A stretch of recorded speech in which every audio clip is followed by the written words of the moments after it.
Thank you all for standing by, and welcome to the BioCryst second quarter 2021 earnings conference call. Please note that all participants will be in listen-only mode until the question and answer session of today's conference. To ask a question over the phone by that time, you may press the star key followed by the number 1. Please also note that today's call is being recorded. I'll now turn the call over to your host, John Bluth. Sir, you may now begin. Thanks, Jesse. Good morning and welcome to BioCryst second quarter 2021 corporate update and financial results conference call. Today's press release and accompanying slides are available on our website. Participating with me today are CEO Jon Stonehouse, CFO Anthony Doyle, Chief Commercial Officer Charlie Geyer, Chief Medical Officer Dr. Bill Sheridan, and Chief R&D Officer Dr. Helen Thackray. Following our remarks, we will answer your questions. Before we begin, please note that today's conference call will contain forward-looking statements, including those statements regarding future results, unaudited and forward-looking financial information, as well as the company's future performance and/or achievements. These statements are subject to known and unknown risks and uncertainties, which may cause our actual results, performance, or achievements to be materially different from any future results or performance expressed or implied in this presentation. You should not place undue reliance on these forward-looking statements. For additional information, including a detailed discussion of our risk factors, please refer to the company's documents filed with the Securities and Exchange Commission, which can be accessed on our website. I'd now like to turn the call over to Jon Stonehouse. Thanks, John. As you can see in the numbers we reported today, with $50 million of revenue, including $28.5 million of ORLADEYO net revenue in the second quarter, the ORLADEYO launch continues to go very well. We're now in the 9th month of the launch and have a consistent and growing body of evidence from the marketplace that most patients are benefiting and staying on the drug. They are switching from injectable therapies that control their disease because they're achieving the combination of disease control and reduced burden of therapy on ORLADEYO. The commercial team has done a fantastic job executing despite extremely challenging circumstances, with COVID limiting our ability for face-to-face interactions with our customers in the first half of the year. As you'll hear in more detail from Charlie, our launch success is a direct result of having a drug with the profile patients want, a great plan centered around patient switches, and execution of that plan by an extremely talented, experienced team. This strong start to the ORLADEYO launch in the U.S. and approvals and launches starting outside the U.S. to get ORLADEYO to patients around the world give us confidence we'll achieve sales this year of no less than $100 million and puts us on an excellent trajectory to exceed $500 million in global peak sales. A growing revenue stream from ORLADEYO enables us to continue to invest in our pipeline, advancing other important oral medicines for patients suffering from rare diseases.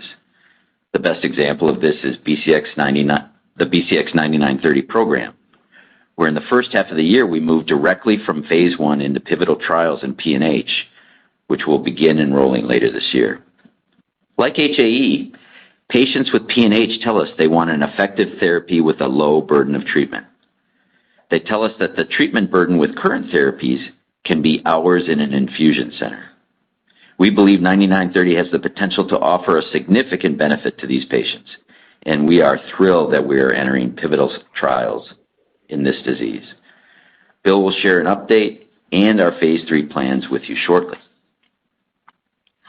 Our goal is to continue growing ORLADEYO while in parallel pursuing approvals and launches of 9930 across PNH, renal complement diseases, and many other complement disorders.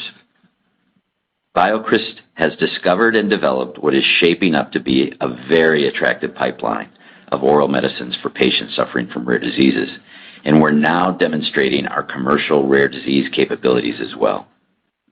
I'll turn the call over to Charlie to give you more details on the ORLADEYO launch. Thanks, John. Quite simply, the ORLADEYO launch is going great, with Q2 building on our fast start in Q1. Long-term clinical data also confirm what we knew. ORLADEYO is a very effective drug. Data from our APEX-2 trial presented at EAACI in July showed that patients who started on ORLADEYO 150 milligrams had an 80% reduction in attacks compared to baseline after 96 weeks. with a median attack rate in most months being 0. The potential to have this outstanding level of attack control with just one pill a day is what motivates patients and prescribers. In fact, our prescriber base grew by 50% in Q2, and patient switches from injectable prophy agents and acute-only therapy continue to drive the launch. We expected prophy switches to be the largest source of business for ORLADEYO, and that is exactly what is happening. 60% of patients starting on ORLADEYO in the second quarter came from other prophy therapies. Takhzyro represented over 40% of the Q2 prophy switches, followed in order by HAEGARDA, Cinryze, and androgens. The HAE treatment paradigm in the U.S. has moved beyond outdated classifications like mild, moderate, or severe disease. The goal of modern prophy therapy is to prevent as many attacks as possible and to reduce the impact of any breakthrough attacks. That's why 60% of HAE patients were already treated with prophy at the time of the ORLADEYO launch. What patients want now is to control their attacks with the lowest possible burden of treatment. ORLADEYO is also contributing to prophy market expansion as use of acute treatment continues to decline. Of the 40% of patients in Q2 who did not come from other prophy therapies, most switched from acute only. Some of the acute-only switchers were patients returning to prophy after giving up on injectable products in the past. ORLADEYO is also attracting a small but important population of patients new to HAE therapy. ORLADEYO is transforming the HAE treatment landscape across all segments, allowing patients to prevent attacks with the lowest possible burden of treatment. Once patients switch, ORLADEYO is meeting their expectations. With now 8 months since launch, we see patient retention trending in line with a 75% one-year retention in our APEX-2 clinical trial. Importantly, we see no differences in retention related to prior treatments that patients used. Medication compliance rates are also very high, nearing what we saw in clinical trials, because very simply, patients are self-motivated to prevent attacks and they find it easy to take a daily oral therapy. We also made significant progress with payers in Q2. Patients and physicians warned us that the hassle and uncertainty surrounding coverage for new HAE medications could limit willingness to switch. As of today, the payers for approximately 70% of the HAE market already have coverage policies for ORLADEYO. This base, plus additional policies we expect, will allow many existing patients to transition to covered product over the rest of the year. The reassurance of broad coverage combined with a high level of service and support offered by our patient services program will also give new patients and their prescribers even more confidence to start on ORLADEYO. This launch is still in its early stages and we are bullish about the future. Intent to prescribe is high across our target base, including those HAE treaters who have not yet prescribed ORLADEYO. The gradual increase in face-to-face calls, promotional events, and medical congresses all will add momentum to the launch. For all these reasons, we are very confident that ORLADEYO will achieve no less than $100 million in sales this year. Launches are also underway in Japan and Germany, and our European team is preparing to launch in the UK, France, and several other markets over the next 12 months. We recently announced our regulatory filing in Israel, and we are continuing to file around the world. As I've shared with you today, the trends are strong in the ORLADEYO launch as we seek to transform HAE care in the United States. We believe ORLADEYO also has the potential to transform HAE treatment globally, with each new market contributing to what we expect to be $500 million plus in peak sales. I'll now turn the call over to Anthony for the financials. Thanks, Charlie. As you've just heard, the launch of ORLADEYO has been going very well, especially when we consider the impact that COVID continues to have on a global basis. ORLADEYO continues to create real value for patients, the company, and shareholders alike, and we are confident that we have built the foundation for a strong second half of the year. You can find our detailed financials in today's earnings press release, and I'd like to call your attention to a few items. Net revenue for the quarter was at $50 million. Of this, $28.5 million came from net global sales of ORLADEYO, and $15 million from our partner Torii following approval and completion of pricing negotiations in Japan. Our operating expenses, not including non-cash stock compensation for the quarter, were $72 million, and we ended Q2 with $223 million in cash. This cash on hand, in addition to revenue generation and access to the additional $75 million available from Ethereum, continues to give us cash runway into 2023. Last quarter, we proactively addressed some questions that we had received, and I'd like to take the opportunity to do so again this quarter. As a reminder, we recognize revenue upon shipment from our specialty pharmacy to patients for use, no inventory or channel stocking. Strong new patient uptake and the success of our Quick Start and patient assistance programs continues to be the main driver of our gross to net adjustment. As we said previously, this should normalize in the 15 to 20% range as we get towards peak sales. As Charlie described, we continue to be very encouraged by the results to date. We're very confident that net revenue for ORLADEYO for the year will be no less than $100 million. But there are both upside opportunities that could accelerate the launch trajectory and uncertainties that could slow us down. And we need more time to see them develop and play out before providing more specific guidance. Some of these areas that we need to be cognizant of as we go into the second half of the year are, firstly, we're still early in the launch. And as such, we need more time to let steady state monthly prescriptions and customer retention develop further. We remain encouraged by what we're seeing so far, but it's still too early to accurately forecast or guide. Secondly, as Charlie said, we've made great strides in getting ORLADEYO onto policies thus far, but we still have work to do to complete this effort and transition new and existing patients to reimbursed product. Next, summer and the end-of-year holidays historically are slower periods for switches for HAE patients. More data in the next couple of months will help us ascertain if this impacts our trajectory. And lastly, there's a continuing impact due to COVID. With doctors and patient visits naturally declining due to the impact of the Delta variant, we need more time to ascertain how this might impact the launch in the coming months. We'll be watching these opportunities and uncertainties to see how they influence our launch trajectory. But as I said, based on our performance in the first half of the year, we are very confident that net revenue for ORLADEYO will be no less than $100 million this year. One thing that is for sure is that ORLADEYO is a great product that is helping patients manage their HAE with both attack reduction and the freedom that a reduced burden of treatment brings. With the potential of this treatment, combined with the opportunities for BCX9930 that Bill will discuss, I'm very excited to see the progress that we'll make in the second half of the year and beyond. With that, I'll hand it over to Bill. Thanks, Anthony. The successful launch of ORLADEYO is very exciting for the team at BioCryst who discovered and developed this unique drug, because we can see the profound impact that it is having on the lives of HAE patients. Next up in our development pipeline is BCX9930, our oral Factor D inhibitor for complement-mediated diseases. At our March R&D Day, we heard from a leading expert physician and a patient advocate who is living with PNH about the unmet needs of correcting anemia, relieving fatigue, and reducing red blood cell transfusions. And we also heard about their enthusiasm for our oral Factor D inhibitor.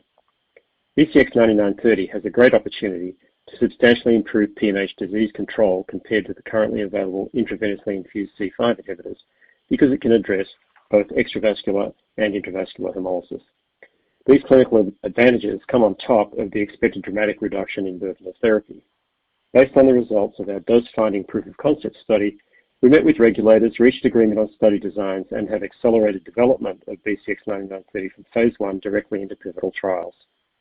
Today, I'd like to share details about our pivotal trials in PNH, provide an update on our renal proof-of-concept trial, and discuss next steps in broadening our research and other indications. Our two pivotal trials of BCX9930 oral monotherapy in patients with PNH, REDEEM-1 and REDEEM-2, have been designed as rigorous randomized controlled trials with the goal of supporting broad labels around the world. Details of these studies can be found in the slide set on our website. For both trials, patients must be anemic and show a bone marrow response to the anemia with increased reticulocyte count. The dose of BCX9930 in both trials is 500 milligrams BID. REDEEM-1 is a 24-week open-label randomized clinical trial of BCX9930 in approximately 81 PNH patients with inadequate response to C5 inhibitors. REDEEM-2 is a 12-week blinded randomized clinical trial of BCX9930 in approximately 57 patients with PNH not currently taking a complement inhibitor. In both studies, after the control period, all patients received BCX9930 monotherapy through a formal week 52 safety evaluation and then roll over into a long-term extension. The primary endpoint in both trials is change from baseline in hemoglobin, with powering to detect a treatment effect of approximately 2 grams per deciliter. Given the much greater effect on hemoglobin that we have seen in our proof of concept study, we're very confident of hitting the primary endpoint in both trials. The key secondary endpoints in both trials include assessment of transfusions and fatigue, and other endpoints include additional relevant clinical, laboratory, and health-related quality of life outcomes.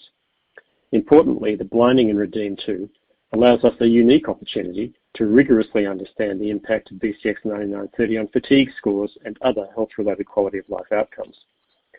Finally, patients in REDEEM-2 must have a high LDH at screening, and percentage change from baseline in LDH is an additional key secondary endpoint only in that trial. Turning to our ongoing rollover study for the dose-ranging trial, patients have continued to take BCX9930 BID, with average dosing duration now exceeding 9 months and the longest time on drug of 17 months.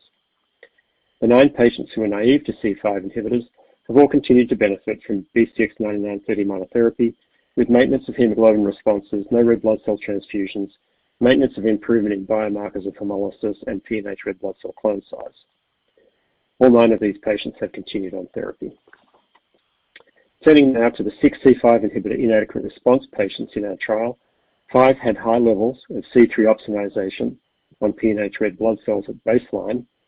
Remember, that's a marker setting up extravascular hemolysis, and all 5 continued to benefit from BCX9930. Recently, the investigators have decided to discontinue C5 inhibitor in 4 of these patients, including 1 patient who had required transfusions for hemolysis following COVID-19 vaccination while being treated with both ravulizumab and BCX9930. These 4 patients are now continuing on BCX9930 monotherapy. Another patient with inadequate response to C5 inhibitor, who we discussed in March, had a very large transfusion burden pre-trial associated with pre-existing hypersplenism and other medical conditions complicating PNH. In this patient at baseline, the proportion of PNH red blood cells that were opsonized by complement was only 0.8%, indicating that complement-mediated hemolysis was likely not a main factor in this individual's anemia. And although the rate of red cell transfusions was reduced with BCX9930 compared to pre-study, this patient has decided to withdraw from the trial. BCX9930 has continued to be safe and well tolerated with increased duration of dosing. We've seen no safety signals with up to 17 months of exposure. Overall, the continued benefits and safety profile for our proof of concept trial patients are very encouraging and form the basis for our confidence in moving to pivotal trials in PNH. Although PNH is a competitive space for clinical trials, the enthusiasm for our pivotal program from top investigators and PNH patient advocates based on our excellent results from the proof of concept trial provides us confidence that these trials can be recruited. Site startup activities are now underway around the world, and we expect to begin enrolling patients later this year. We are also on track to begin our proof of concept trial in renal complement-mediated diseases by the end of the year. This will be a basket study including 3 cohorts of patients with C3 glomerulopathy, IgA nephropathy, or primary membranous nephropathy. Each cohort will enroll up to approximately 14 patients. The trial will collect comprehensive clinical kidney pathology and biomarker outcomes to estimate treatment effect size and facilitate endpoint selection for pivotal studies for each of these indications. Because BCX9930 inhibits factor D, thus blocking the alternative pathway, because this pathway is involved in many diseases, and because our clinical evidence confirming this mechanism of action is compelling, we plan to drive development across multiple additional indications, leading to regulatory submissions, approvals, and launches around the world. This is an exciting time, and BCX9930 truly represents a pipeline and a molecule. We are moving this program forward with all due speed, investing fully to complete development of this unique medicine as fast as possible and bring it to patients who need it. And I'd like to hand the call over to John to wrap up. Thanks, Bill. The launch of ORLADEYO is off to a fantastic start, with even more success to come. We're launching our pivotal program with 9930 in PNH, with more indications to follow. And our R&D team continues to advance additional molecules towards the clinic. It is an exciting time at BioCryst, an exciting time to be a BioCryst shareholder. We look forward to keeping you updated on our progress as we continue to build our company. That's it for the prepared remarks. Operator, we're now going to open it up for questions.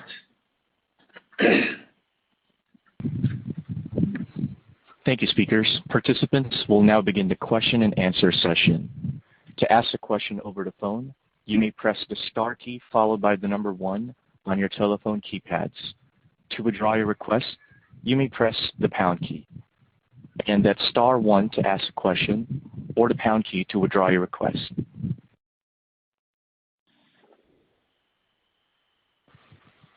Speakers, first question is from the line of Ken Cacciatore of Cowen and Company. Your line is now open.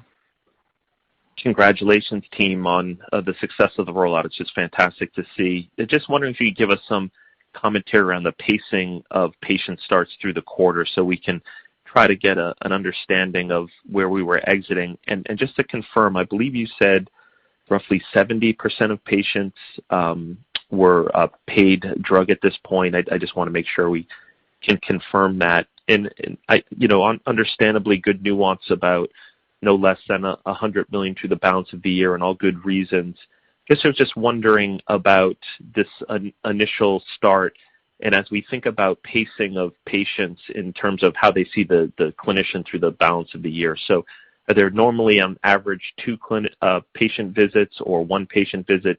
Just trying to understand your ability to capture how many kind of bites at the apple you get to convert patients. So just kind of any nuance on how these patients typically present themselves to the clinicians. And then also maybe just early commentary about Europe. I know it's early in Germany, but any nuance around what we're seeing there so far. Thanks so much. Charlie, I'll take the last 2. You could take the first 2. Thanks, Ken. So on the pacing of new patient starts since launch, it's been really strong and consistent right from the beginning, month over month. And so, I think that's part of a reflection of the 50% increase in prescribers that we've seen. So very strong. You were asking about the coverage. What we said today is that 70% of payers now have coverage policies established. In Q2, the majority of our patients were already receiving reimbursed product, but as both Anthony and I said, we'll have some of our existing patients now with the new coverage policies rolling over to paid product in the second half of the year. And then, Ken, with regard to the no less than $100 million and the pacing and clinic visits, I mean, you're directionally right in terms of, roughly 2 visits per year. But I think Charlie and Anthony did a really good job of telling you the things that could go, very positively, that could increase, beyond the $100 million, and those things that would keep us closer to the $100 million, the uncertainties that, like the summer months. This is the first July and August that we have of launching this drug. So we just want to see that play out before we give more finite guidance. And then on Europe, as Charlie said in his prepared remarks, you should expect that the uptake is different than in the U.S., that the ramp is slower. Germany, the launch is underway. They had some pretty heavy COVID restrictions that they just released, I think, in July. Now with the Delta variant, I'm not sure that they're going to put those restrictions back to limit patients coming into the universities and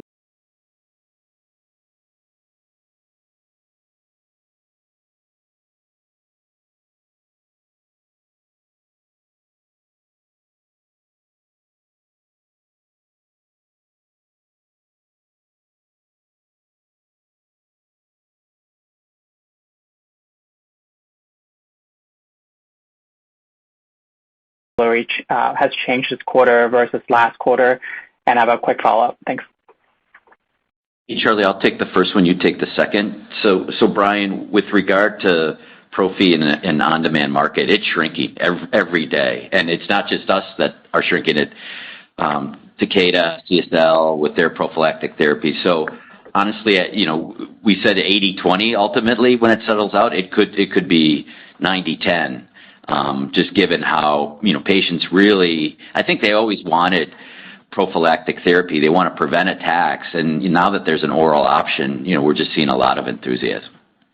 Yeah, and then Brian, on your question about the medical exception trend, we had a lot of success in the first half that we've talked about before, getting patients covered via medical exception.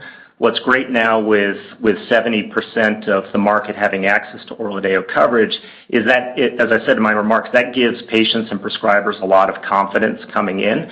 And what it's going to mean is that for new patients coming onto product, they're going to start getting to paid product a lot faster, a lot sooner in the process. So we still pursue medical exceptions when needed. We still have successes there, but increasingly coverage will be through formal coverage policies. Okay. And related to 9930 and PNH, just curious if you can tell us the rationale behind the difference in the primary endpoint for REDEEM-1 versus REDEEM-2. And then will there be the change in LDH included as a part of the secondary endpoints in the REDEEM-1? Thank you for taking my questions. Sure. So Bill, the primary endpoint in both studies is the same. It's change from baseline in hemoglobin. The powering ability of what you can detect is a little bit different because of the difference in sample size between the two studies. And quite frankly, we're very confident of exceeding what we've put in for the power in terms of approximately 2 grams change in baseline hemoglobin based on the proof of concept results. Remember, these studies also have to provide a safety database. So we could have had a smaller sample size in REDEEM-1 perfectly easily with a slightly different hemoglobin target for powering purposes, but we need the additional subjects for safety for an NDA. And you mind just repeating your second question? Regarding LDH change, whether that will be included as a part of the REDEEM-1 study? No, it won't. So I think that the issue for most patients who have an inadequate response to C5 inhibitors, is extravascular hemolysis, and LDH is really a biomarker of intravascular hemolysis. We measure all the biomarkers, but it's not a key secondary endpoint in REDEEM-1. Got it. Thank you. Next question is from the line of Lisa Baiko of Evercore ISI. Your line is now open. Hi, guys. Great quarter, and thanks for taking the question. Can you maybe provide a little more color on what kind of gross to nets you're seeing at this point? I know you said the majority of patients in the second quarter were receiving reimbursed drug, but kind of what does that mean as we think about gross to net adjustments? Yeah, thanks, Lisa. So, they continue to improve quarter on quarter. So as more patients move over from free product onto reimbursed, and as Charlie said, as more new patients come directly onto or quicker onto reimbursed product, we've absolutely seen them get better quarter over quarter. We're not going to give specific details therein, but what we did say was we still feel really strongly about that idea that we're going to get to 15 or 20% in line with other small molecules as we approach peak sales. And honestly, kind of really happy with the way things are playing out from a gross to net. Okay. And I guess were you at the majority last quarter, or just kind of thinking about how things have evolved? The majority paid? Is that what you're asking? Yeah. Yeah. In Q1, Lisa, the majority were on free product. In Q2, the majority were paid. So the trend is good. Yep. Got it. Okay, thank you. And then in terms of compliance persistence, I realize that's kind of an unknown factor, for the future. But can you maybe tell us what you're seeing so far in these first sort of 6 months since launch? What kind of compliance persistence are you seeing? Charlie, you might want to just reference what we saw in the clinical trial and then how it relates to that. Yeah. So Lisa, in Apex 2, we saw 75% 1-year patient retention. And what we're seeing so far, 8 months into the launch, is we're trending within that. So the patient retention is really good. And I think this is a big part of this is a reflection that this drug works really well. And, the data we presented at EACI with 80% reduction in attacks versus baseline shows that patients do really well on this drug. And then as far as just compliance, I mentioned it's been very high, close to our clinical trials rate, which were in the 90% range. It was high 90s. It was high 90s in clinical trials. And I think that's just a reflection of patients know that when they take one pill a day, it's easy, and it's going to help them prevent attacks, so they're self-motivated to do so. Okay, great. And turning now to oral factor D, I'm kind of really interested in this basket study that you're doing of kind of a renal complement diseases. Can you talk about, how you were thinking about that study? I'm assuming proteinuria is going to be the endpoint. When would you measure that? And is that kind of important across all these diseases? And what sort of levels, do you think you need to reduce to be competitive? Maybe just give us a little more color on how you're thinking about that basket approach. Thanks.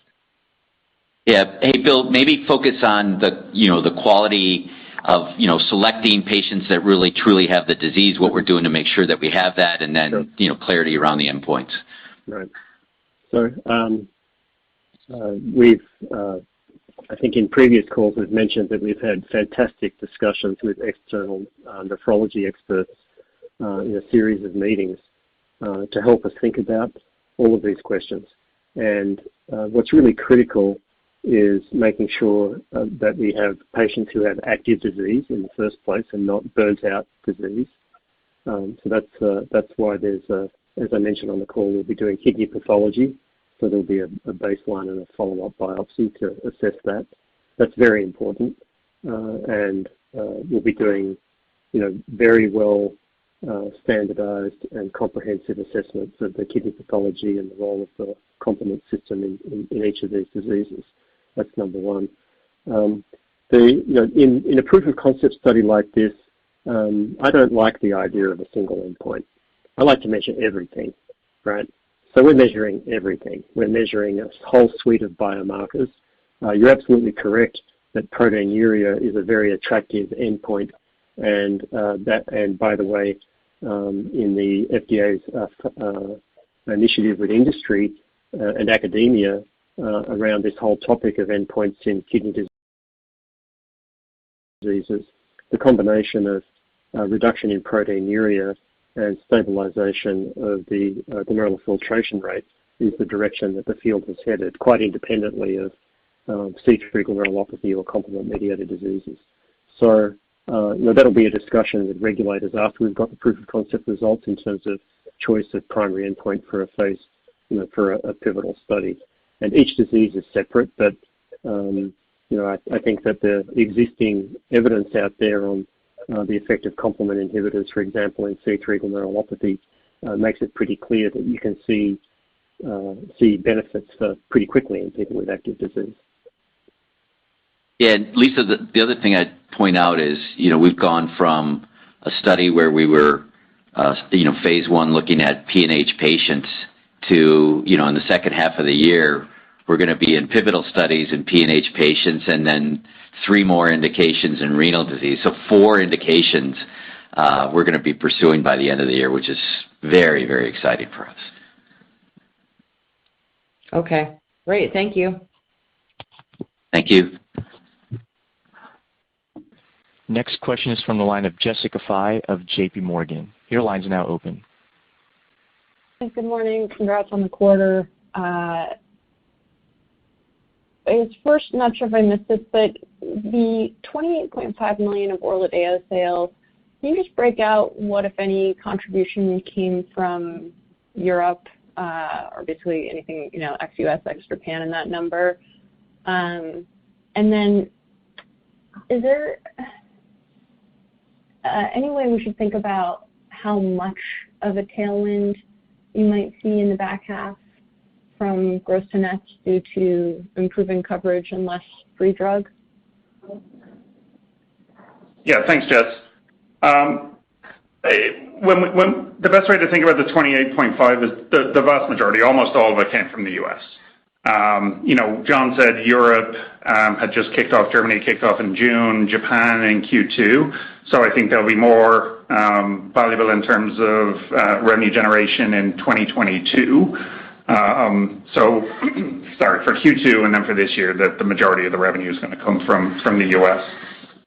In terms of the gross to nets, in the second half of the year, I'd say the trend will continue, right? So as we continue to get more and more patients on, and as Charlie said, we continue to get more payer coverage, I would expect that the gross to nets themselves will tighten. Now, as we move off medical exception and onto reimbursed via coverage, there will be some adjustment, but it'll be overweighted by new patients coming on and then the transition of existing patients onto that reimbursed product.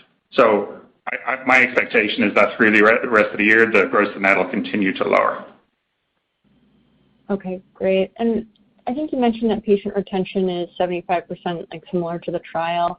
Can you help us better understand the time course over which patients figure out if they're going to stay on drug? Does this happen early on, or is it more kind of steady over time?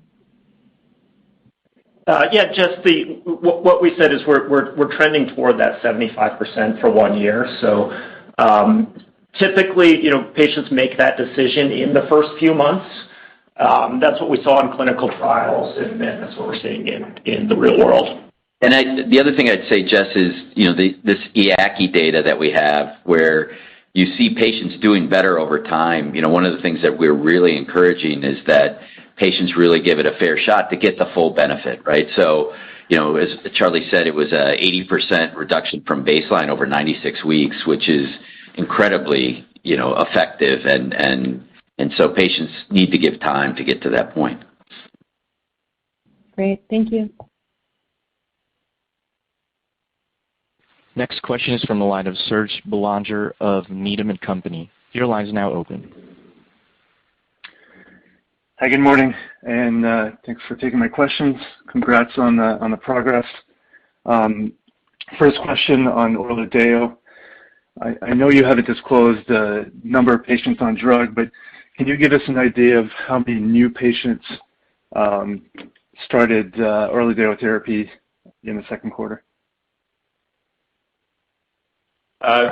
So you're right, Serge. We haven't commented on the specific number. What I can say is, again, the demand has been strong and consistent, and new patients are now the great majority of our patient base since launch. And then we also, we continue to expand our prescriber base. So we had 50% more prescribers in Q2 than we did in Q1, and that trend continues. So we have a lot of growth in front of us. Yeah, and Serge, if this question is around, is this a bolus or, just a point in time, it is very, if we leave you with anything, it's a very consistent growth. Very consistent. Got it. Okay. And then for Charlie, you mentioned that 70% of HAE patients now are on a reimbursement policy. Can you maybe talk about how that policy compares to coverage of other products, and when you expect the remaining 30% piece? Oh, thanks for the good question, Serge. So all of the policies established thus far are at parity with other prophy products. So that's our strategy. We want to make sure that patients and their prescribers can make the treatment choice, and I think it's a reflection of how well payers are receiving ORLADEYO. We're not going to stop at 70%, and we're actually having really good continuing discussions with additional payers, so we expect that number to go up, and coverage will be even stronger by the end of the year. Okay. And let me squeeze in one last one for Anthony. I know you're not providing OpEx guidance, but can you give us some maybe directional color for the second half after both R&D and SGA saw some ramp up in the second quarter? So how should we think about the second half for those line items? So I think, Anthony, just focus on kind of where are we making the investments. Yeah. So Serge, it's a good question, and We continue to invest in the rollout of ORLADEYO on a global basis. We've talked about the launch going well in the U.S. We've talked about expansion into Europe and then markets beyond that. So we'll continue to invest in the commercial side of the house. And then Bill talked about BCX9930, which is a really big deal for us in terms of both the pivotals and then the proof of concepts that we have. So we will continue to invest in those areas.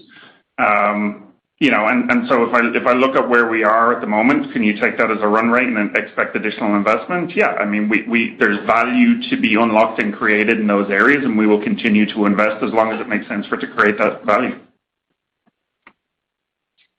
Great. Thank you. Thanks, Serge. Next question is from the line of Tazeen Ahmad of Bank of America. Your line's now open. Hi, guys. Good morning. Thanks for taking my question, and congratulations from me as well on a really spectacular quarter. I just wanted to get a little bit of color. So you've been really thoughtful about providing your sense about how the rest of the year could look with at least $100 million in sales projected and some caveats to that. But I wanted to just maybe get a little bit of color on a couple of those caveats, namely summer vacation schedules and COVID. So as we kind of enter the middle of August, I'm just wondering how those two factors are trending so far this quarter relative to how you exited 2Q, and then I have a couple of follow-ups. Charlie? So good questions, Tazeen. And as John said, this is our first summer. And yeah, people are going on vacation, doctors and patients, and so that's something we're watching. But demand has been consistent and strong thus far. As far as COVID, we were able to, we launched in COVID. We've been prepared for this. We've done well throughout COVID. Our sales team was able to make more in-person calls in Q2, and that makes a difference. But they're prepared for anything that comes. So we're watching it, but with the Delta variant, it's something that could affect things in the rest of the year, just in terms of slowing in-person medical meetings, et cetera. But we're very confident in our $100 million, no less than $100 million for the year. Yeah, and I would just add to that, Tazeen, if the lockdown, if there's less face-to-face stuff, right, like medical meetings, we're hoping that the college meeting, or is it the college meeting in the fall in November is face-to-face, and we've heard that attendance will be fantastic. But if that doesn't happen and it's virtual again, that's a missed opportunity. Getting patients together, getting physicians together face-to-face is an opportunity. If COVID prevents that from happening, that'll be a missed opportunity. But we're very, very confident that no less than $100 million for the year. Okay, thanks for that, John. And, maybe another question on COVID. Is there any impact that you're seeing geography-wise on uptake? So I guess we are to believe the reports that we see that cases are surging in highly populated states like Texas, Florida, California. Are you seeing any kind of correlation between the higher rates of Delta in those states and your ability to get traction there? What we've seen throughout the year is the kind of how COVID what's the prevalence of COVID and what are the local policies affect, our ability to do face-to-face. But we're not seeing any trends in terms of patient uptake that we could read directed to COVID. Yeah, Texas is a great example. The state doesn't require masks, but the city of Austin requires masks, right? So there's just high variability even within a state. Okay, thanks. And then the last question for me is maybe on the PNH market. So there was a recent approval from Apellis for their C3 inhibitor. As you think about how this market is evolving, does that change the way you think about the market in any way and how your drug could be positioned there? Yeah, I think the really simple answer is, we've got a twice-a-day oral drug, and that is, Charlie, remind me, every 3 or 4 day. Twice a week, 20 milliliters per injection. So yeah, so from a burden of therapy, Tazeen, and if we've learned anything in HAE, that it's about controlled disease and it's about reduced burden of therapy, and that combo gives patients a real opportunity to have a treatment regime that they've been dreaming about, right? So I think we could be very competitive with all injectables. Okay, thanks, John. You're welcome. Next question is from the line of John Wolleben of JPM Securities. Your line's now open. Hey, good morning, and thanks for taking the questions, and congrats on the progress. A couple on ORLADEYO. You mentioned that there's 50% new prescribers. Can you tell us how many prescribers you have now and how your targeting approach has been going? And if you have any color on kind of the average number of patients per prescriber that are on ORLADEYO? Good questions, John. So what I've said before is our number one tier of targets is about 500 doctors that treat about 50% of existing HAE patients. And we've made great progress, great penetration into that group, but still the majority of them have not prescribed. But the intent to prescribe is really high amongst them. So we have a lot of opportunity there that we're very bullish about. And then we've made a lot of progress into the next tier of our prescriber list. What I'll say about the kind of the number of patients per doctor, we've had prescribers who have prescribed for multiple patients with ORLADEYO, and that's the goal. We want to go broad across the prescriber base and then deep within the prescribers. But you know, the average doctor is still getting started with ORLADEYO at this point, so we expect a lot more of those multiple prescribers in the future. Yeah, and all of that leads to upside, John, at the end of the day, right? That, doctors who maybe put one patient on, have a good experience and start to put more on over the course of the rest of the year. That's helpful. And maybe one or two on 9930. Can you comment on how you're thinking about enrollment timing for both REDEEM-1 and REDEEM-2? And given that we're starting at a higher dose versus what you did in the proof of concept, do you expect any difference in outcomes or responses without the titration that you did earlier? Thanks. So, Bill, you might want to clarify that dosing first, because we did have 500 in that study. Sure. Yeah. So we had several cohorts of different dose levels in the proof of concept, and we had individual intra-patient dose escalation too. But we've had plenty of experience in the range of 500 milligrams twice a day and also at 400 milligrams twice a day. We chose to go with the higher dose. There were no safety differences. We haven't had any safety signals. So 500 milligrams twice a day, very comfortable, and we expect to see very good responses at that dose.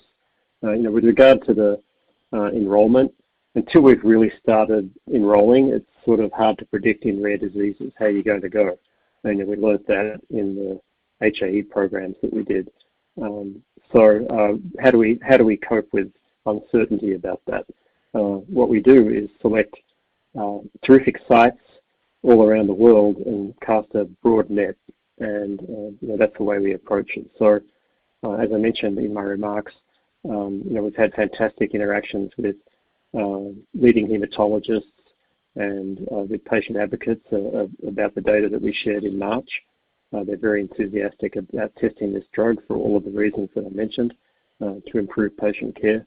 And the fact that it's an oral medicine is a big deal. So it's really hard to predict. And so, we look forward to having the studies start up and seeing how the enrollment goes, and then we'll be in a better position. Yeah, John, I'd add too that, with the Apellis drug on the market in the U.S. and other competing studies going on, and it's a rare disease, it's challenging. But one thing that I'll say, and Bill and Helen won't brag about this, but they should, which is their teams work to be sponsor of choice. So the relationships that they build, with the study coordinators, with the site staff, with the site PI, is the best, honestly. And so that makes a difference in terms of enthusiasm for working with us. Got it. Thanks, and congrats again on the great quarter. Thanks, John. Next question is from the line of Maury Raycroft of Jefferies. Your line's now open. Hi, good morning, everyone, and I'll add my congrats on the quarter. For ORLADEYO, what is the latest update on real-world efficacy you're seeing compared to the phase 3 studies? And do you have a way to collect some of the real-world data to potentially publish it at some point for reference? I guess what's your plans there?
High 90%, and we're seeing very close to that in the real world. And that's a reflection of this drug works, patients know what it does, and it's really easy to take one pill a day, and they're being very compliant.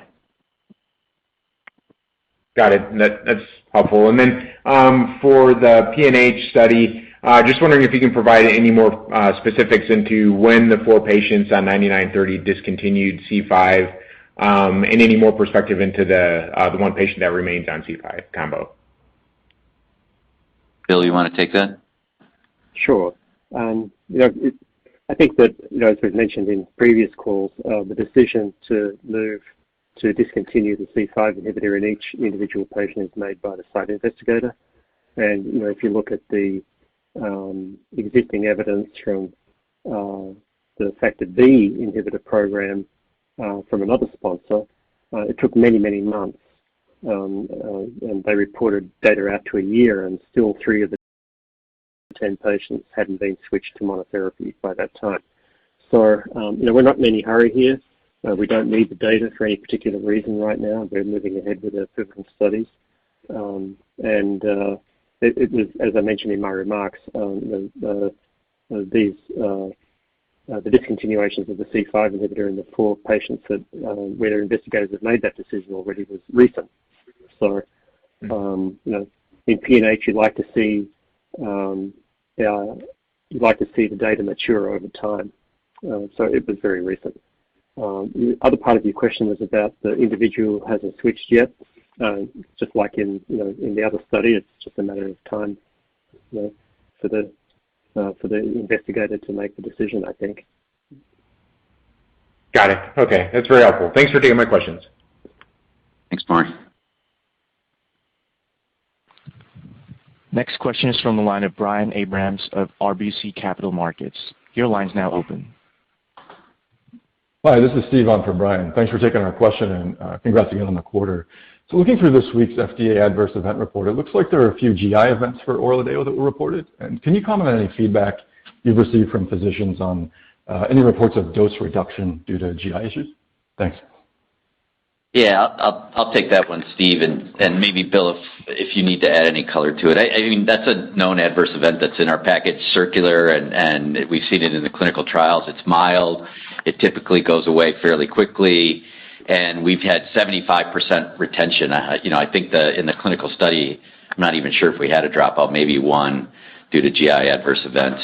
So anyway, we're 9 months into the launch, and it's absolutely meeting our expectations in terms of what we're seeing. And then I think the other thing that's really important is our salespeople making sure that they're setting expectations with the physician to counsel the patient properly, and then our patient services group also working very carefully. Because really, when you think about it, if you have the opportunity to not really have any tolerability issues and be well controlled on the drug, if you give it enough time, and it's a once-a-day oral, why wouldn't you try, right? And so that's the key to this, and so far, so good. John, we're hearing that the patients are really happy on this drug. So. Yeah, I would just add that what we're seeing in the FDA FAERS database, for example, is totally consistent with our labeled adverse event description. We have a safe and effective drug. Great, thanks.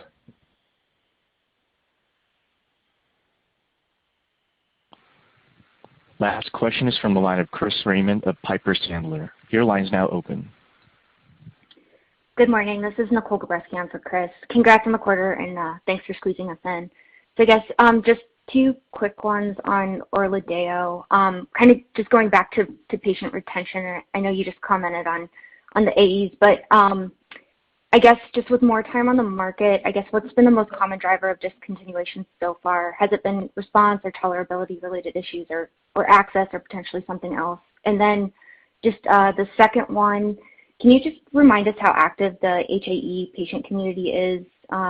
Just trying to gauge how much word of mouth as initial patients have had success on ORLADEYO will lead to future patient growth and switching. Just wondering if you have any feedback there. Thanks. Yeah, Charlie, you want to take that second one first? Sure. As far as the active HAE community,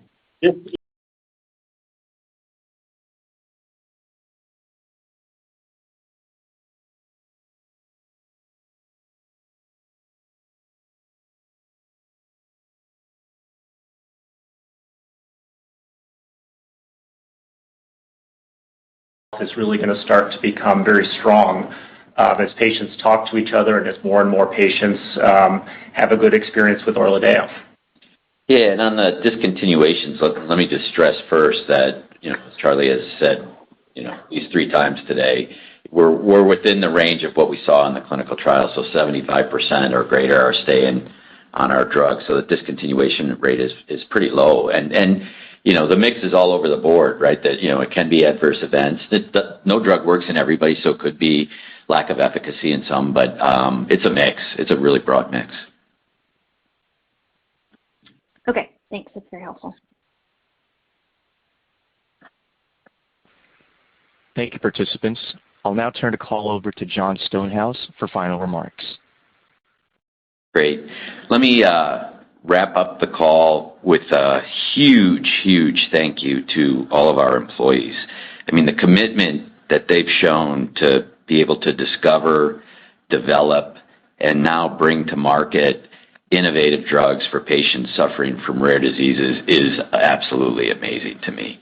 And they do it with a sense of urgency. They know that patients are waiting. So thank you so much to all the employees of BioCryst. And thanks to our shareholders, for those of you in particular that have stuck with us. We're really excited about the future of the company. I hope you are too. And we look forward to keeping you updated as the rest of the year unfolds. Thanks and have a great day. And that concludes today's conference. Thank you all for joining. You may now disconnect.